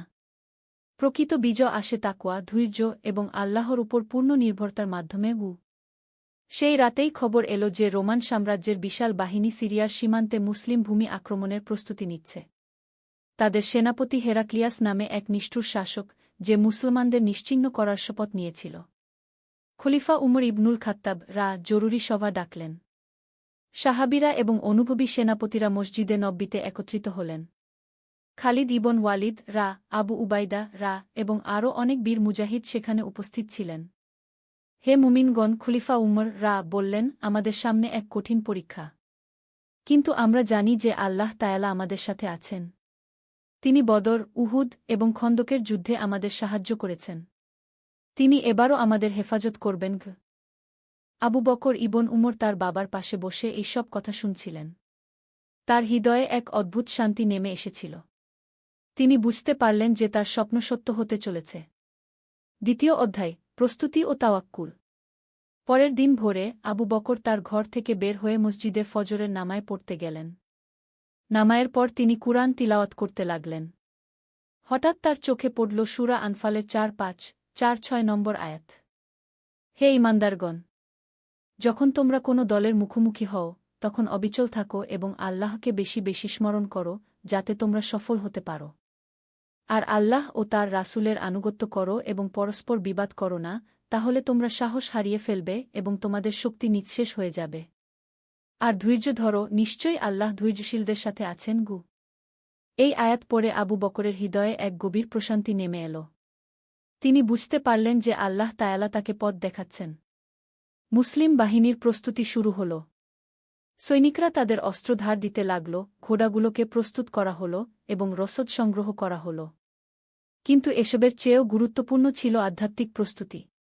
প্রতিদিন ভোরে সৈনিকরা একসাথে তাহাজ্জুদ নামায় পড়তেন, কুরআন তিলাওয়াত করতেন এবং দোয়া করতেন। আবু বকর দেখতেন যে কিভাবে এই ধর্মীয় কর্মকাণ্ডগুলো সৈনিকদের মধ্যে একতা ও সাহস বৃদ্ধি করছে। একদিন সন্ধ্যায় আবু বকর একা বসে চিন্তা করছিলেন। তার কাছে এসে বসলেন সালিম ইবন মাকাল, তার সবচেয়ে ভালো বন্ধু এবং একসাথে বেড়ে ওঠা একজন তরুণ মুজাহিদ। আবু বকর, সালিম বললেন, তুমি কি ভাবছ? সালিম, আমি ভাবছি মৃত্যুর কথা, আবু বকর উত্তর দিলেন। আমি জানি না এই যুদ্ধ থেকে আমরা জীবিত ফিরতে পারব কিনা। কিন্তু আল্লাহর কসম, মৃত্যুর ভয়ে আমি পিছিয়ে যাব না। তুমি ঠিক বলেছ, সালিম বললেন। আমিও একই কথা ভাবছি। কিন্তু আমার মনে হয় যে আমরা যদি শহীদ হই, তাহলে সেটাই আমাদের জন্য সবচেয়ে বড় পুরস্কার হবে। দুই বন্ধু চুপ হয়ে রইলেন। রাতের আকাশে তারারা চকচক করছিল, যেন আল্লাহর রহমতের নিদর্শন। তৃতীয় অধ্যায়, যুদ্ধক্ষেত্রে যাত্রা। ৩ দিন পর মুসলিম বাহিনী মদিনা থেকে রওনা হল। প্রায় ১৫,০০০ সৈনিকের এই বাহিনীর নেতৃত্বে ছিলেন খালিদ ইবন ওয়ালিদ রা। আবু বকর ইবন উমর ছিলেন অশ্বারোহী দলের একজন সদস্য। পথের মধ্যে তারা বিভিন্ন গোত্রের কাজ দিয়ে যাচ্ছিলেন। প্রতিটি গোত্র থেকে আরও মুজাহিদরা তাদের সাথে যোগ দিচ্ছিলেন। মুসলমানদের সংখ্যা বাড়ছিল, কিন্তু আবু বকর জানতেন যে সংখ্যার চেয়ে ঈমানের শক্তিই মূল বিষয়। একটি রাতে তারা এক মরুদ্যানে থামলেন। সেখানে একটি পুরনো মসজিদ ছিল, যেটি রাসূলুল্লাহ একবার ভ্রমণের সময় নির্মাণ করিয়েছিলেন। সৈনিকরা সেখানে মাগরিবের নামায় পড়লেন। নামায়ের পর খালিদ ইবন ওয়ালিদ রা সৈনিকদের উদ্দেশ্যে ভাষণ দিলেন। হে মুমিন ভাইয়েরা, আমরা এমন এক যাত্রায় বের হয়েছি যা আমাদের জীবনকে পরিবর্তন করে দেবে। আমাদের সামনে শক্তিশালী শত্রু, কিন্তু আমাদের সাথে আছে আল্লাহ তায়ালা, যিনি সকল শক্তির মালিক। মনে রাখবেন, আমরা লড়ছি ইসলামের জন্য, সত্যের জন্য, ন্যায় বিচারের জন্য। সৈনিকরা তাকবীর ধ্বনি দিয়ে তার কথার সমর্থন জানালেন। আবু বকর অনুভব করলেন যে তার শরীরের প্রতিটি রক্তকণিকায় এক অদ্ভুত শক্তি প্রবাহিত হচ্ছে। পরের দিন তারা এক স্থানীয় বেদুইন গোত্রের কাছে পৌঁছালেন। গোত্রপতি তাদের সাদর সম্বর্ধনা জানালেন এবং খবর দিলেন যে রোমান বাহিনী মাত্র ২ দিনের দূরত্বে অবস্থান করছে। তারা সংখ্যায় অনেক বেশি, গোত্রপতি বললেন। প্রায় ৫০,০০০ সৈনিক। তাদের কাছে আধুনিক অস্ত্র এবং প্রশিক্ষিত ঘোড়া আছে। এই খবর শুনে কিছু সৈনিক চিন্তিত হয়ে পড়লেন। কিন্তু আবু বকর তার বন্ধুদের বললেন, ভাইয়েরা, সংখ্যা দিয়ে যুদ্ধ জেতা যায় না। বদরের যুদ্ধে মুসলমানরা ছিল মাত্র ৩১৩ জন, আর কাফিরদের সংখ্যা ছিল ১,০০০-এর বেশি। কিন্তু আল্লাহ তায়ালার সাহায্যে আমরা বিজয়ী হয়েছিলাম। চতুর্থ অধ্যায়, প্রথম সংঘর্ষ। ২ দিন পরে মুসলিম বাহিনী এক বিশাল সমতল ভূমিতে পৌঁছাল। দূরে দেখা যাচ্ছিল রোমান বাহিনীর তাঁবু। সূর্য উঠছিল পূর্ব দিকে, আর তার আলো রোমান সৈনিকদের বর্ম ও অস্ত্র চকচক করছিল। খালিদ ইবন ওয়ালিদ রা তার সেনাপতিদের নিয়ে যুদ্ধের পরিকল্পনা করলেন। আবু বকর ইবন উমরকে ডান পাশের অশ্বারোহী বাহিনীর নেতৃত্ব দেওয়া হল। আবু বকর, খালিদ রা বললেন, তুমি এখনও তরুণ, কিন্তু তোমার সাহস ও ঈমানের কথা সবাই জানে। আজকের যুদ্ধে তোমার ভূমিকা গুরুত্বপূর্ণ হবে। যুদ্ধ শুরুর আগে সমস্ত মুসলিম সৈনিক একসাথে ফজরের নামায় পড়লেন। নামায়ের পর তারা দোয়া করলেন এবং কুরআনের আয়াত তিলাওয়াত করলেন। আবু বকর সূরা আনফালের সেই আয়াতগুলো পড়লেন যা তিনি কয়েকদিন আগে পড়েছিলেন। সকাল 10টার দিকে রোমান বাহিনী আক্রমণ শুরু করল। তাদের সেনাপতি হেরাক্লিয়াস সামনের সারিতে দাঁড়িয়ে তার সৈনিকদের উৎসাহিত করছিল। ধ্বংস করো এই মুসলমানদের, হেরাক্লিয়াস চিৎকার করে বলল। আমাদের সাম্রাজ্যের গৌরব রক্ষা করো। মুসলিম বাহিনী প্রথমে প্রতিরক্ষামূলক অবস্থান নিল। খালিদ ইবন ওয়ালিদ জানতেন যে তাড়াহুড়ো করা ঠিক হবে না। তিনি অপেক্ষা করছিলেন শত্রুবাহিনীর দুর্বল জায়গা খুঁজে বের করার জন্য। আবু বকর তার অশ্বারোহী দলকে প্রস্তুত রাখলেন। তিনি দেখতে পাচ্ছিলেন যে রোমান বাহিনীর বাম পাশ কিছুটা দুর্বল। সেখানে অভিজ্ঞতা কম এমন সৈনিকরা ছিল। প্রথম সংঘর্ষে রোমানরা প্রচণ্ড আক্রমণ চালাল। তাদের তীর ও বর্ষা মুসলিম বাহিনীর উপর বৃষ্টির মতো পড়তে লাগল। কিছু মুসলিম সৈনিক শহীদ হলেন, কিন্তু বাকিরা অবিচল থাকলেন। আবু বকর দেখলেন যে তার পাশের এক তরুণ সৈনিক আহত হয়েছে। তিনি তাকে নিরাপদ স্থানে সরিয়ে নিয়ে গেলেন এবং তার ক্ষত বেঁধে দিলেন। আমি যুদ্ধ করতে পারব না, আহত সৈনিক বলল। কোনো চিন্তা নেই ভাই, আবু বকর বললেন। তুমি এখানে বসে আল্লাহর কাছে দোয়া করো। দুয়ার শক্তি তলোয়ারের চেয়ে কম নয় গে। পঞ্চম অধ্যায়, বিপদের মুহূর্ত। দুপুরের দিকে পরিস্থিতি গুরুতর হয়ে উঠল। রোমান বাহিনী মুসলমানদের প্রতিরক্ষা ভেদ করে ভিতরে ঢুকতে শুরু করেছে। মুসলিম বাহিনীর কেন্দ্রভাগ চাপের মুখে পড়ল। আবু বকর দেখলেন যে পরিস্থিতি নিয়ন্ত্রণের বাইরে চলে যেতে পারে। তিনি খালিদ ইবন ওয়ালিদ এর কাছে গিয়ে বললেন, সেনাপতি, আমার মতে আমাদের এখনই পাল্টা আক্রমণ করা উচিত। যদি আরও দেরি করি তাহলে আমাদের অবস্থা আরও খারাপ হবে গু। খালিদ মাথা নাড়লেন। তুমি ঠিক বলেছ, কিন্তু আমাদের কৌশল ঠিক করতে হবে। তুমি তোমার অশ্বারোহী দল নিয়ে তাদের বাম পাশে আক্রমণ করো। আমি কেন্দ্র থেকে সামনের দিকে অগ্রসর হব গো। আবু বকর তার দলের কাছে ফিরে গেলেন। 50 জন অশ্বারোহী তাকে ঘিরে দাঁড়াল। তাদের মধ্যে তার বন্ধু সালিমও ছিল। ভাইয়েরা, আবু বকর বললেন, আমাদের এই মুহূর্তে একসাথে থাকতে হবে। আল্লাহর নাম নিয়ে আক্রমণ করব। মনে রাখবেন, আমরা মরণীয় মানুষ, কিন্তু আমাদের উদ্দেশ্য চিরন্তন গু। সৈনিকরা তাকবীর ধ্বনি দিল, আল্লাহু আকবার, লা ইলাহা ইল্লাল্লাহু মুহাম্মাদুর রাসূলুল্লাহ। আবু বকর তার তলোয়ার উঁচিয়ে ধরলেন এবং চিৎকার করে বললেন, আল্লাহ তাআলার সাহায্যে আমরা আজ বিজয়ী হব। অশ্বারোহী দলটি রোমান বাহিনীর বাম পাশের দিকে ঝড়ের বেগে এগিয়ে গেল। তাদের আক্রমণ এত আকস্মিক ও শক্তিশালী ছিল যে রোমান সৈনিকরা প্রথমে বুঝতেই পারল না কি হচ্ছে। আবু বকর সবার আগে গিয়ে একজন রোমান সেনাপতির সাথে যুদ্ধে জড়িয়ে পড়লেন। প্রচণ্ড লড়াইয়ের পর তিনি সেই সেনাপতিকে পরাজিত করলেন। কিন্তু হঠাৎই পরিস্থিতি পরিবর্তন হল। রোমান বাহিনীর আরও সৈনিক এসে পৌঁছাল এবং মুসলিম অশ্বারোহীরা ঘিরে ফেলা হল। ষষ্ঠ অধ্যায়, আল্লাহর সাহায্য। আবু বকর দেখলেন যে তার দল কঠিন পরিস্থিতিতে পড়েছে। চারদিক থেকে রোমান সৈনিকরা তাদের আক্রমণ করছে। তার পাশে সালিম ইবন মাকাল গুরুতর আহত হয়ে পড়ে গেল। সালিম, আবু বকর চিৎকার করে তার বন্ধুর কাছে ছুটে গেলেন। সালিম ক্ষীণ স্বরে বলল, আবু বকর, আমি মনে হয় শহীদ হতে যাচ্ছি। কিন্তু আমি খুশি। আমি আল্লাহর রাস্তায় মৃত্যুবরণ করছি গু। না সালিম, তুমি মরবে না, আবু বকর বললেন। কিন্তু তিনি বুঝতে পারছিলেন যে সালিমের অবস্থা গুরুতর। সেই মুহূর্তে আবু বকরের মনে পড়ে গেল তার স্বপ্নের কথা। তিনি একা দাঁড়িয়ে আছেন, চারদিকে শত্রু, আর তার হাতে শুধু একটি তলোয়ার এবং লা ইলাহা ইল্লাল্লাহর জিকির। আবু বকর উঠে দাঁড়ালেন। তার চারপাশে অন্তত 20 জন রোমান সৈনিক ঘিরে ধরেছে। তিনি জোরে জোরে বলতে লাগলেন, লা ইলাহা ইল্লাল্লাহু মুহাম্মাদুর রাসূলুল্লাহ, আল্লাহু আকবার। এই জিকিরের সাথে সাথে তিনি তলোয়ার উঁচিয়ে ধরে এক এক করে রোমান সৈনিকদের মোকাবিলা করতে লাগলেন। তার সাহস ও ঈমানের শক্তি দেখে বাকি মুসলিম সৈনিকরাও নতুন উৎসাহ পেল। হঠাৎই আকাশে মেঘ জমতে শুরু করল। অথচ সকাল থেকেই আকাশ পরিষ্কার ছিল। প্রচণ্ড বাতাস বইতে শুরু করল, যা রোমান সৈনিকদের চোখে ধুলো নিয়ে গেল। এই প্রাকৃতিক পরিবর্তনে রোমানরা কিছুটা বিভ্রান্ত হয়ে পড়ল। আবু বকর বুঝতে পারলেন যে এটি আল্লাহ তাআলার সাহায্য।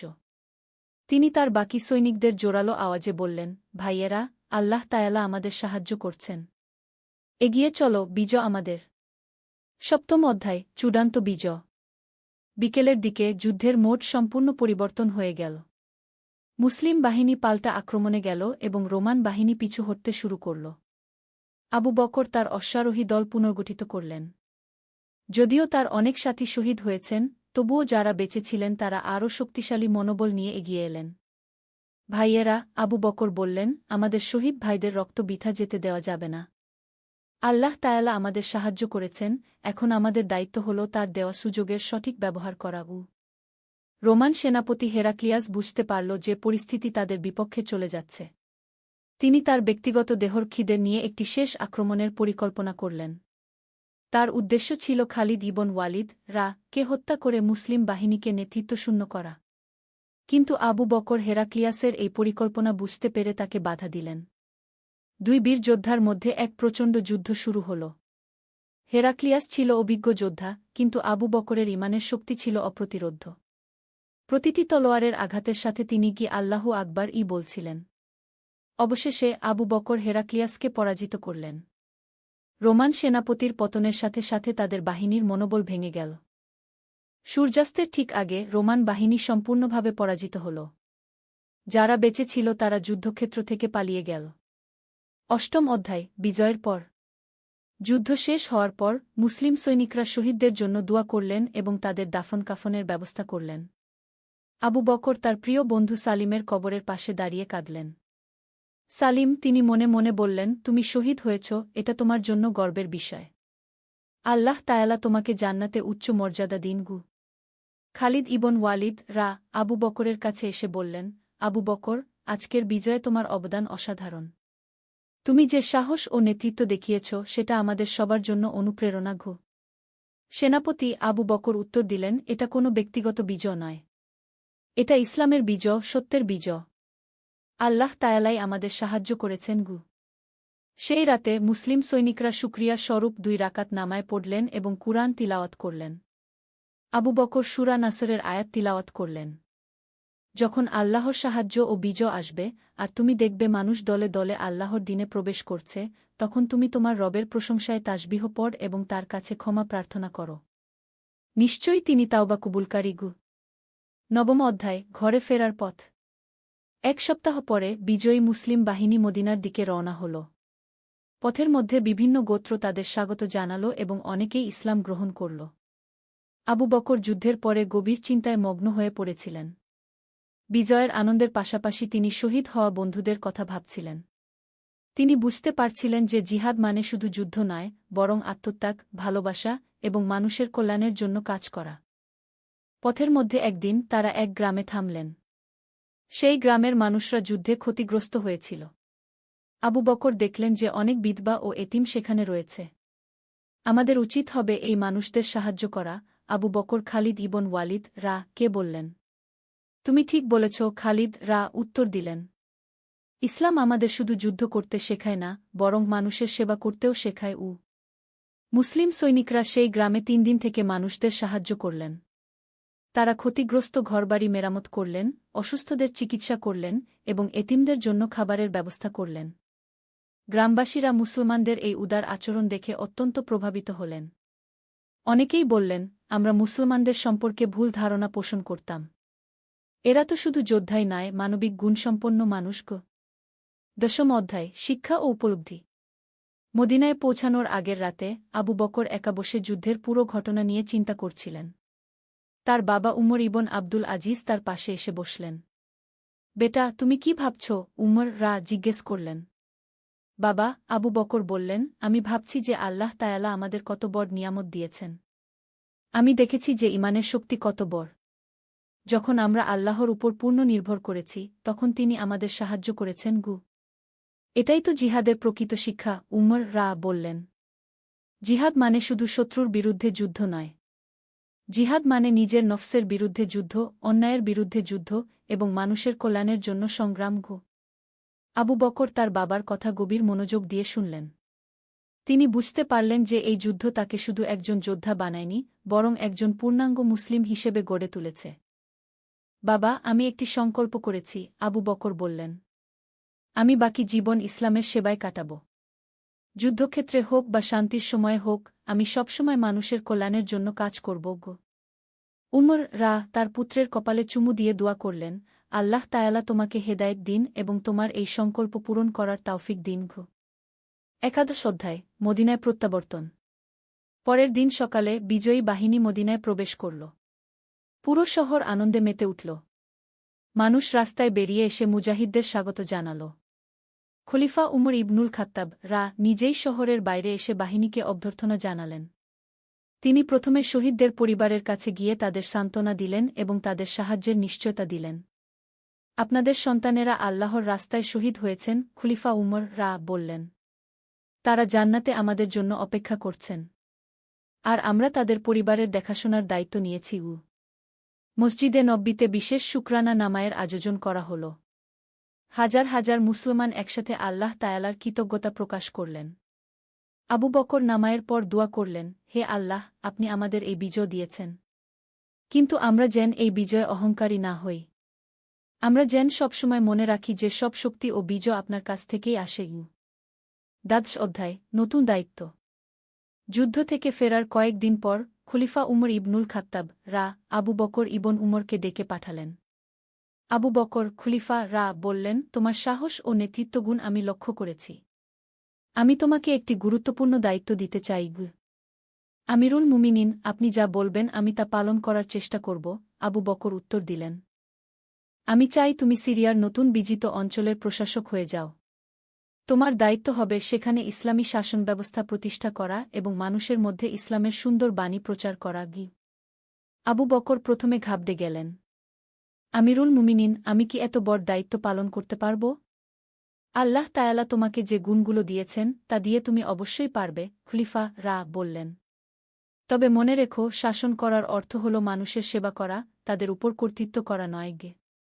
আবু বকর খলিফার কথা মনে রাখলেন। তিনি জানতেন যে এই নতুন দায়িত্ব তার জীবনের একটি নতুন অধ্যায়ের সূচনা করবে। ত্রয়োদশ অধ্যায় নতুন যাত্রার সূচনা। সিরিয়ায় যাওয়ার আগে আবু বকর তার পিতার কাছ থেকে বিদায় নিলেন। উমর ইবন আব্দুল আজিজ তার পুত্রকে শেষ উপদেশ দিলেন। বেটা, মনে রেখো, একজন মুসলিম শাসকের সবচেয়ে বড় দায়িত্ব হল ন্যায়বিচার প্রতিষ্ঠা করা। ধনী গরিব, মুসলিম ও মুসলিম সবার সাথে সমান আচরণ করবে। ইসলামের সুন্দর মুখটি মানুষের কাছে তুলে ধরবে। আবু বকর তার বাবার পা ছুঁয়ে দোয়া নিলেন। বাবা, আপনার দোয়া আমার সাথে থাকুক। আমি চেষ্টা করব আপনার এবং ইসলামের শিক্ষা অনুযায়ী চলতে। যাত্রার দিন অনেক বন্ধু ও সাথী তাকে বিদায় জানাতে এলেন। খালিদ ইবন ওয়ালিদ তাকে একটি বিশেষ উপহার দিলেন, একটি কুরআনের অনুলিপি, যেটি তিনি নিজে হাতে লিখেছিলেন। এই কুরআন তোমার সাথে রাখবে, খালিদ বললেন। যখনই কোনো সমস্যার সম্মুখীন হবে এর কাছে ফিরে যাবে। আল্লাহর কিতাবেই সব সমস্যার সমাধান আছে। আবু বকর কুরআনটি বুকে চেপে ধরলেন। এই কুরআন আমার জীবনের পথপ্রদর্শক হয়ে থাকবে, তিনি বললেন। সূর্যোদয়ের সাথে সাথে আবু বকর ইবন উমর তার নতুন দায়িত্বের উদ্দেশ্যে সিরিয়ার পথে রওনা হলেন। তার সাথে ছিল একদল নির্বাচিত সাহায্যকারী এবং হৃদয়ে ছিল ইসলামের সেবা করার দৃঢ় সংকল্প। উপসংহার: সত্যের আলো। কয়েক বছর পরে আবু বকর ইবন উমর সিরিয়ায় একটি আদর্শ ইসলামী রাষ্ট্র গড়ে তুললেন। তার ন্যায়বিচার ও দয়াশীলতার কারণে হাজার হাজার মানুষ ইসলাম গ্রহণ করল। তিনি প্রমাণ করলেন যে ইসলাম শুধু একটি ধর্ম নয়, বরং একটি পূর্ণাঙ্গ জীবন ব্যবস্থা, যেখানে রয়েছে শান্তি, ন্যায়বিচার, মানবিকতা এবং সব মানুষের জন্য কল্যাণ। যে তরুণ একদিন একটি স্বপ্ন দেখেছিল, সে আজ হয়ে উঠেছে হাজার হাজার মানুষের জন্য আশার আলো। আবু বকর ইবন উমরের জীবনী আমাদের শেখায় যে ঈমান, সাহস এবং আল্লাহর উপর নির্ভরতার মাধ্যমে যে কোনো চ্যালেঞ্জ মোকাবিলা করা সম্ভব। তার গল্প আজও মুসলিম উম্মাহর জন্য অনুপ্রেরণার উৎস। এটি আমাদের মনে করিয়ে দেয় যে প্রকৃত জিহাদ হল সত্যের পক্ষে দাঁড়ানো, ন্যায়বিচার প্রতিষ্ঠা করা এবং মানুষের কল্যাণে নিজেকে উৎসর্গ করা। আল্লাহ তায়ালা আমাদের সবাইকে আবু বকর ইবন উমরের মতো সাহস, ঈমান এবং আত্ম-উৎসর্গের গুণাবলী দান করুন। আমিন। আর যারা আমাদের পথে সংগ্রাম করে, আমি অবশ্যই তাদেরকে আমার পথসমূহ দেখাব। আর নিশ্চয়ই আল্লাহ সৎকর্মশীলদের সাথে আছেন। সূরা আনকাবুত 6-9।